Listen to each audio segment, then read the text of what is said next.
abused us. Okay, I wasn't abused physically, personally, but I know of close people that were abused in many more. At this time, Hello world, this is me, Lasha B. Hello guys, welcome back to my YouTube channel. My name is Ndaikele Kwakayofa for those that don't know, and for those that are returning, welcome back. So today we are doing Life in the Children's Home Part 2, and this is under second administration. So yeah, where do we start? Okay, yeah, Life in the Children's Home Part 2. Bam bam bam bam. Okay, anyways, honestly now, Life in the Children's Home Part 2.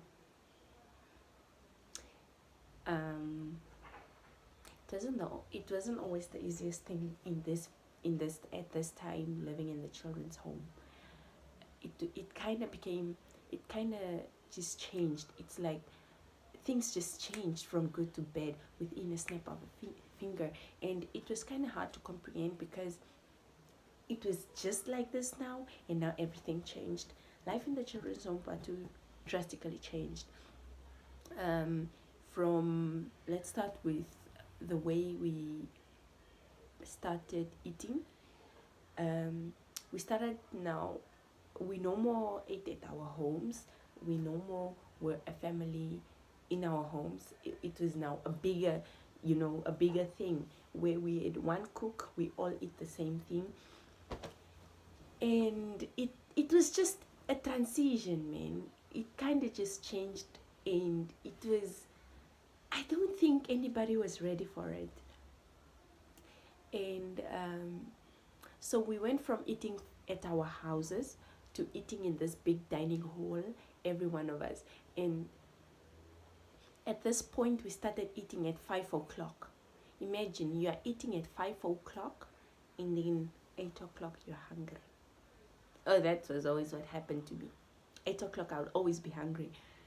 I don't know, it just didn't seem right for me to eat at 5. And sometimes you just like, I'm not gonna eat, because it wasn't always that the food was good, because these people are cooking for a lot of kids, and sometimes they just make food for the sake of making food. So sometimes you'll just be there, I'll just not go eat. And then then you're there hungry. And then breakfast, you gotta be up by 5 because the bus leaves at 6. And I just, it was hard. I don't know, for me it was really hard. And then also under second administration, pocket money was stopped. We didn't get pocket money anymore. Mind you, Ministry of Gender Equality had one of the biggest budgets, and pocket money was just stopped. So we didn't have pocket money. We didn't do spur or wimpy outings anymore. No normal functions, netball games and what tournaments and stuff like that. Those things were just cut. We used to go to PEP annually, three times annually, and it all just stopped. It's like you just get second-hand clothes. That's what you had to wear. There was no this thing of, okay, in January we go, December actually we go, and then mid-May, and then again somewhere later we used to go to PEP for clothes. And all this just stopped. Second administration. And then also under second administration, we really faced a lot of emotional and physical abuse. And in second administration, we were the bigger kids, so we had to stand up for the other ones, and they were just those ones that couldn't speak. They couldn't speak because they are too scared or they are too shy, or I don't know, but we had to stand up. Some of us had to stand up for others because there was just no one else to do it for them.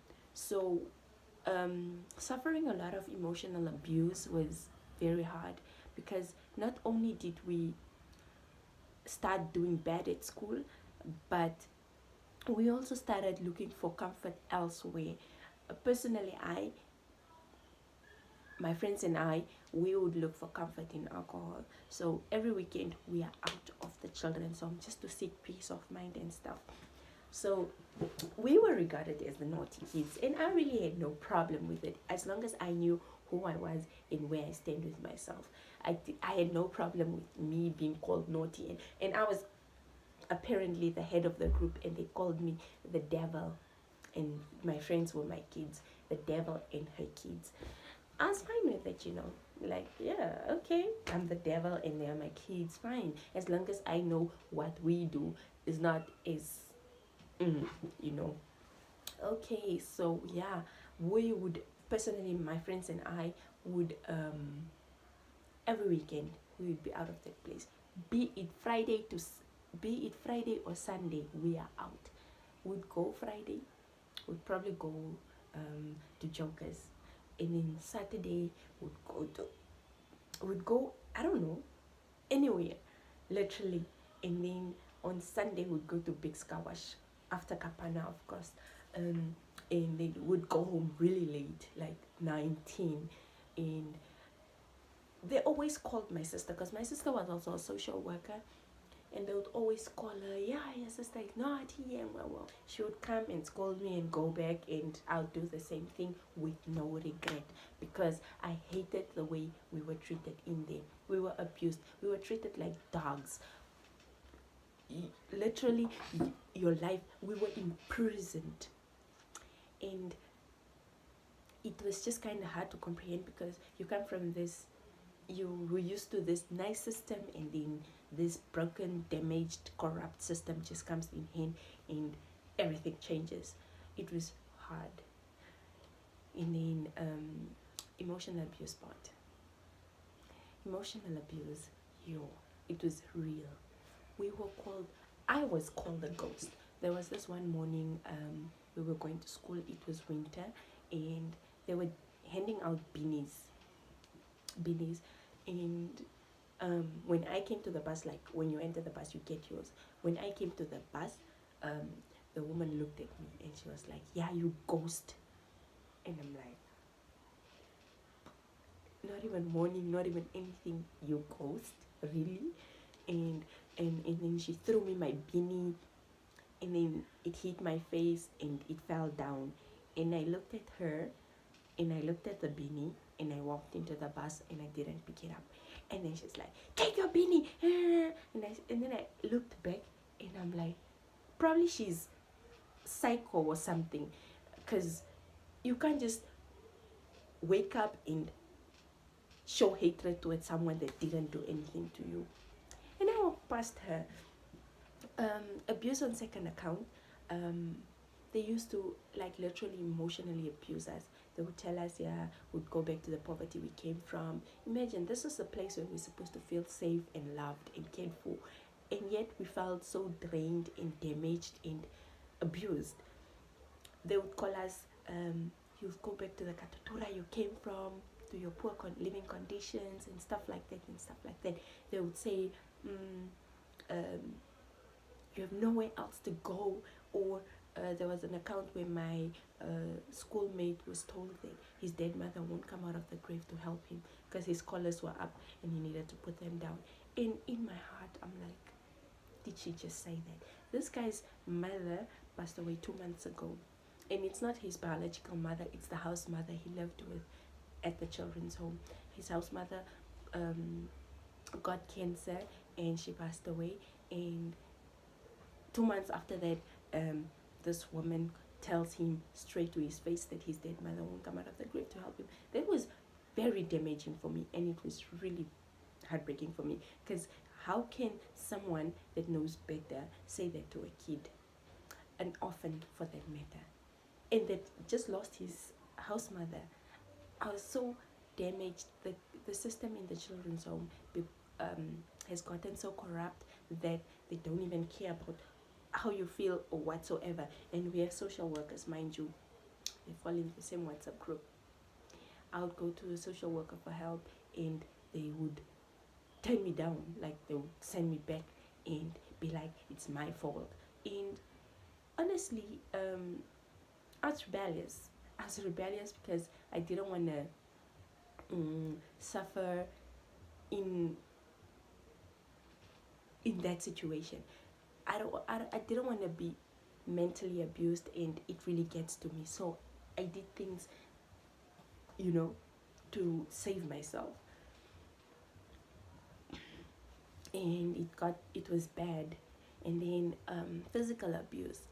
They physically abused us. Okay, I wasn't abused physically personally, but I know of close people that were abused and many more. You know, at this time, there was this boy, Johnny. Johnny was my friend, and you know, this boy was, so he used to smoke. I told you guys, at this point at the children's home, you look for comfort in all kinds of places. Many of them went to cigarettes, alcohol, blah blah blah, drugs and whatsoever, just to seek comfort, because where you're supposed to feel at home, you are made to feel imprisoned. So they went out there and looked for comfort. So this guy smoked, and then this woman, vice principal at that time, she made him eat the cigarettes, which was so disturbing for me, because how do you make a child eat a packet of cigarettes? That is abuse. And I tried reporting this at Childline Lifeline, and many other incidents, and I thought something was going to be done, but they just said, yeah, we'll take it up, and it died. It literally died, and abuse continued, and so on and so forth. It even got to a point where kids started getting raped under the administration by some of the staff. And by some of the staff, I mean by the likes of drivers and stuff like that. Yet nothing was done. There was an incident where a girl fell pregnant by a driver, and she continued living in the children's home while others went to seek.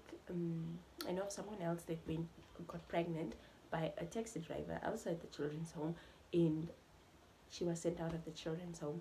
Yet this child that was impregnated by a driver that lives in the children's home, that knows that these are vulnerable kids and stuff like that, she continued living in the children's home with this driver that actually has a job and stuff like that. In the children's home, not at where he lives, in the children's home. And it was so disturbing for me, because they make it seem that it's okay to get pregnant by a driver, but if you get pregnant out there, it's not fine. And so there wasn't the first case. There was another case where a driver raped a child, and it was speculations, actually, let me say, because I wasn't there, so I can't really tell, but this child wasn't really mentally well. So this child said she was raped. No, she had sex with one of the drivers, and this child was young. She was under 16, and she was young. And there were cases where kids under the children's home, you're supposed to be brothers, instead you look for love within each other, and they started having affair. They started building relationships with each other, and these are children from the children's home, and some of them are not supposed to be doing these things. Yeah, for reasons. Yeah. Anyways, all these things happened under the Namibian Children's Home second administration, and nothing was done. I tried reporting it so many times on many accounts, and yet nothing was done. We even took it to the head office, and yet nothing was done. It's like these people were covering up for each other because they know each other's sneaky businesses, so they had to cover up for each other. Sorry guys, I got a flu. Anyways, so it really disturbed us, and made us feel like, okay, I'll do whatever I want, because nothing is done for this place to be better. So I'll also do whatever I want, because what's going to be done to me? Nothing. And what's going to be done about me? Nothing. Many of us went out of that place, and emotionally we were not fine. we were damaged. Imagine living in an orphanage home and you find the streets being more comfortable than the place where you were supposed to call home. Imagine running out of the children's home to live in the streets. And you want to tell me it's something to do with... No. I believe the problem is with the system. The system has the problem, and that's why kids are running to the streets. 25% or 30% of the children, of the street kids from Eros in town, were actually residents of the Namibia Children's Home. And it's so disturbing that these kids really ran to the streets rather than having a shelter. And then we think, yeah, these kids want to be here, they want to be here, let them be in the streets, don't help them. No, they don't want to be there, but they also don't want to be in a place where they feel imprisoned and in abused and all this sort of things. The system has the problem. I don't think the kids have the problem, because before, in first administration, no one would send a child out if they don't have a job. They would always make sure these kids go to the Namibian police or NDF. There was no thing of sending them to the streets or just out like that with nothing. I have a friend of mine. She was admitted at NAST, and she was sent out of the children's home, and they didn't want to pay her school and stuff. And it was so disturbing for me, because this child is seeking education and they are sending her out. That's a corrupt system, and I just wish something can be done about it, because I know I left some of my younger brothers and sisters there. At the time they were babies, but probably now they're grown in stuff, and I just don't want what happened in my years to happen to them. I just hope the system is changed.